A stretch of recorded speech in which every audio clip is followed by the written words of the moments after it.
दोस्तों, एक बार फिर से स्वागत है आपका हमारे YouTube चैनल पर जिसका नाम है ऑनलाइन आईटीआई। दोस्तों, जैसा कि हमने आपको पिछली वीडियो में बताया कि आईटीआई सेकेंड ईयर की शेष बचे विषयों जैसे कि थ्योरी, एम्प्लॉयबिलिटी और कैलकुलेशन की परीक्षाएं स्टार्ट हो चुकी है। जो इन शेष बच्चों को एग्ज़ाम हैं वो सीबीटी यानी कंप्यूटर बेस्ड टेस्ट पे डायरेक्ट नई दिल्ली डीजीटी द्वारा करवाए जा रहे हैं। और जो ये एग्ज़ाम हैं ये पांचवें चरण में हो रहे हैं। अब एक और नोटिफिकेशन आरसीवीटी जोधपुर द्वारा अपलोड किया गया है जो कि मैं आपके लिए आज लेकर आया हूं। ये काफ़ी महत्वपूर्ण नोटिफिकेशन है जो मैं आपको अभी बताऊंगा। इस नोटिफिकेशन के अनुसार ये कहा गया है कि जो परीक्षाएं हैं सीबीटी टेस्ट, ये विभिन्न फेजों में संपादित करवाई जा रही हैं।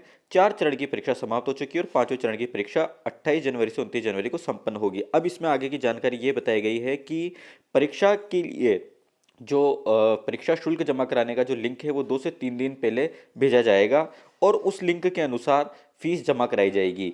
जिन बच्चों की फीस जमा होनी है उनकी सूचना एक्सेल सीट द्वारा पहले से भिजवा दी जाएगी और जो फीस है वो तुरंत जमा कराने की कार्यवाही करनी चाहिए। ठीक है, इसके बाद ये कहा गया है कि जो आप परीक्षा के लिए जिस चरण में आप परीक्षा के लिए आवेदन करना चाहते हैं, जैसे कि अगर आप इससे पूर्व मैं आपको बता देता हूँ, नीचे एक शीट दी हुई है। इसमें चरण की संख्या और चरण की परीक्षा दिनांक और जिन व्यवसायों की परीक्षा उस चरण में होनी है, उस फेज में होनी है, उनकी सूचना दी हुई है। जैसे कि पांचवें चरण की परीक्षा 28 जनवरी से 29 जनवरी को चल रही हैं, जिसमें इलेक्ट्रिशियन व कोपा के जो शेष विषय हैं सेकेंड ईयर के, उनकी परीक्षाएं हो रही है। इसी तरीके से जो नेक्स्ट चरण होगा यानी छठा चरण होगा, जैसा कि आप देख सकते हैं, उसकी परीक्षाएं 2 से 3 फरवरी को होगी, जिसमें कोपा इलेक्ट्रीशियन और मैकेनिक डीजल की परीक्षाएं होंगी। इसी तरीके से 7वें चरण की परीक्षाएं 5 से 6 फरवरी को होंगी। 8वें चरण की परीक्षाएं 9 से 10 फरवरी को होंगी। इसी तरीके से 11वें चरण तक की परीक्षाओं की सूचना आप देख सकते हैं।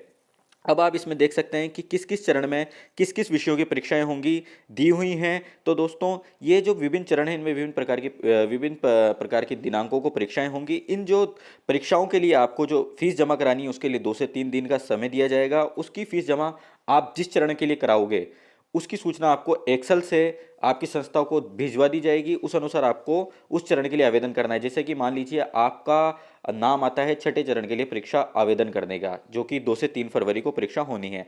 आपने फीस भरने के लिए 2 से 3 दिन का समय मिलेगा आपको। उस 2 से 3 दिन में आपको फीस भरनी है। इसके बाद आपकी जो परीक्षा है वो दूसरे छठे चरण में 2 से 3 फरवरी को आयोजित होनी है। पर इसमें एक चीज़ और दी गई है कि ये ज़रूरी नहीं है कि आपने छठे चरण के लिए आवेदन किया है, यानी 2 से 3 फरवरी को होने वाली परीक्षा के लिए आवेदन किया है, आपने छठे चरण के लिए फीस भरी है, जो आपकी परीक्षा छठे चरण में ही हो जाए।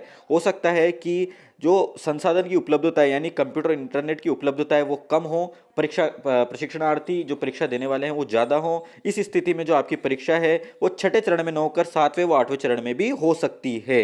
इसलिए इस चीज़ के लिए तैयार रहना है। जो परीक्षाएं हैं आपको मालूम है सीबीटी यानी कंप्यूटर बेस्ड टेस्ट हो रही है, तो ये निर्भर करता है जो एग्जाम सेंटर बनाए गए हैं उनमें उपस्थित संसाधनों की संख्या के ऊपर। तो दोस्तों, जैसे ही और भी इंफॉर्मेशन इस संबंध में आती है मैं आपको जरूर उपलब्ध कराऊंगा। अगर आप हमारे चैनल पर नए हैं तो इसे प्लीज सब्सक्राइब करें, जिससे कि आगे आईटीआई से संबंधित ईच एंड एवरी इंफॉर्मेशन आपको टाइमली मिल सके। मिलते हैं अगली वीडियो में। धन्यवाद।